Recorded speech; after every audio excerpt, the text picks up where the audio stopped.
अगर आपके tea garden में या चाय के बागान में या पूरा चाय का बागान में टी गार्डन में आपका अगर यदि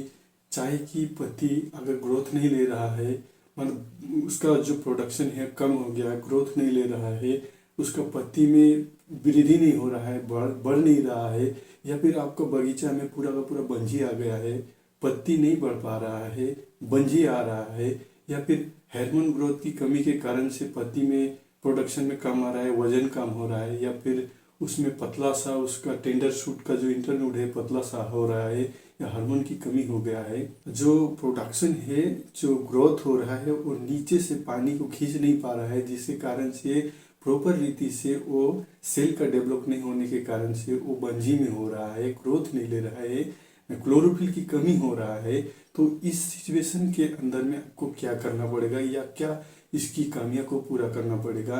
या फिर आपका जो प्रोडक्शन है कम हो रहा है, उसमें प्रोडक्शन जो है या चाय की बागान है या जो क्रॉप्स है उसमें जो है बीमारियां आ रहा है, या डिफरेंशियल सिम्टम हो रहा है, उसमें जो है कलर जो है चाय पत्ती का वो कलर चेंज हो जा रहा है, कभी येलो हो जा रहा है तो कभी लाइट येलो तो कभी ब्लू, इस तरह से डिफरेंशियल सिम्टम दिखाई दे रहा है चाय के बगीचा में या टी गार्डन में, चाय का बागान में, या फिर न्यूट्रिशन की कमी हो गया है, या पूरा का पूरा चाय का जो प्रोडक्शन है वो घट गया है, पूरा का पूरा वृद्धि रुक गया है। तो इस सिचुएशन में आपका चाय का बागान में को क्या करना पड़ेगा जो कि ग्रोथ को बढ़ाएगा या प्रोडक्शन को बढ़ाएगा या चाय का बागान पत्ती ज़्यादा करके आएगा। तो इस सिचुएशन में आपको क्या करना है, तो जनरली सी बात है, आपको इस सिचुएशन में आपको फोलियर स्प्रेइंग करना का न्यूट्रिशन मैनेजमेंट करना पड़ेगा, यानी कि फोलियर देना पड़ेगा। लेकिन पहले हम जानते हैं कि इसके लिए हम क्या करेंगे, कौन सा केमिकल देने, कौन सा फोलियर देने से अच्छा रहेगा। लेकिन सबसे पहले हम जानते हैं कि इसका ग्रोथ क्यों रुक गया है या डिफिनेशन सिस्टम क्यों हो गया है। तो आपका टी गार्डन में या चाय के बागान में अगर ग्रोथ नहीं हो रहा है तो सबसे पहले जो टेंडर शूट है या जो ग्रीन शूट है या जो चाय की पत्ती उसके बारे में समझना जरूरी है। सबसे पहले ये देखते हैं, इसको बोलते हैं हम बार्ड बोलते हैं, इसको हम लिप बोलते हैं, इसको सेकेंड लिप, इसको थर्ड लिप, इसको फिफ्थ लिप। लेकिन इसका जो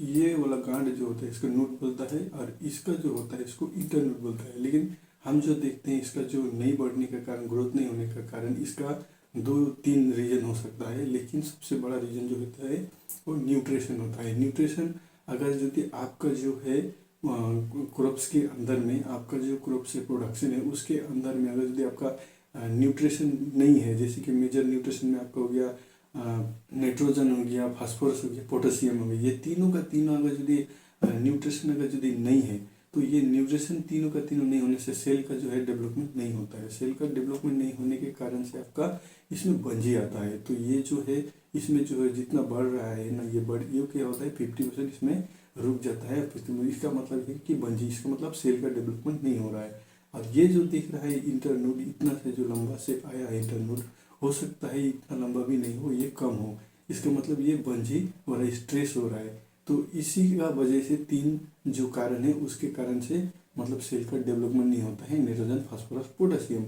और जो पतला सा होता है पूरा का पूरा पानी को खींच नहीं पाता है, तो उसका रीज़न ये हो सकता है मैग्नीशियम, आयरन, बोरोन, ये तीनों की कमी हो सकता है, जिसके कारण से क्लोरोफिल जो है वो कम हो जाता है और डिफिनेटिव सिम्टम दिखाई देता है, यानी कि बीमारियां दिखाई देता है, जिसके कारण से ग्रोथ रुक जाता है। या प्रॉपर रीति से आपका जो है मॉइस्चर को खींच नहीं पाता। मॉइस्चर मीन्स बोलने से जो जड़ में जो पानी रहते हैं वो पानी को नीचे से वो खींच नहीं पाता, जिसके कारण से वो ग्रोथ में रुकावटी होता है और वो ग्रोथ नहीं ले पाता है, जिसके कारण से वो रुक के बंजी हो जाता है, ग्रोथ नहीं, प्रोडक्शन कम हो जाता है। तो हम इसको किस तरह से सॉर्ट आउट करेंगे, सीधे फोलियर स्प्रेइंग की ओर देखते हैं। तो अब हम बात करते हैं कि इसका जो रीज़न है, तो उस रीजन को जो इसका ग्रोथ नहीं ले रहा है उस ग्रोथ को हटाने के लिए या बंजी को हटाने के लिए, प्रोडक्शन को बढ़ाने के लिए हमको जो फोलियर या फर्टिलाइजर जो स्प्रेइंग करना पड़ता है वो यूरिया 2 kg पर एकड़ के 200 लीटर पानी के अंदर में यूरिया 2 kg देना है। उसके बाद में MOP 1.6 kg 200 लीटर पानी में देना है। उसके बाद DAP जो होता है 1.5 किलोग्राम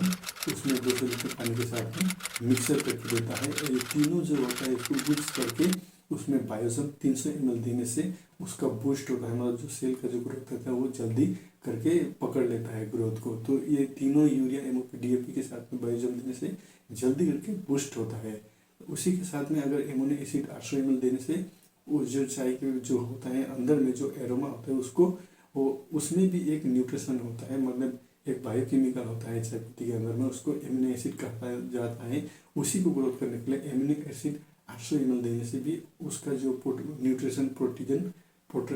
प्रोटीन जो है ये ज़्यादा करके ग्रोथ लेता है। और जो मैं फाइनली जो बताया जो कि उसका जो मॉइस्चर को खींच नहीं पड़ रहा है या बंजी होने के कारण, वो 3 हो सकते हैं, जिसके कारण से आपको मैग्नीशियम, जिंक और बोरन देना है। मैग्नीशियम जो है 800 ml देना है और जिंक सल्फेट जो है वो 1 kg करके देना है और बोरन जो है 400 ग्राम करके बोरन देने से मिक्स करके कॉकटेल करके स्प्रेइंग करने से आपका जो है ग्रोथ बराबर लगातार प्रोडक्शन होता रहेगा। पत्ती भी 6 दिन 7 दिन के अंदर में आता रहेगा, इसीलिए आपको स्प्रेइंग करना चाहिए।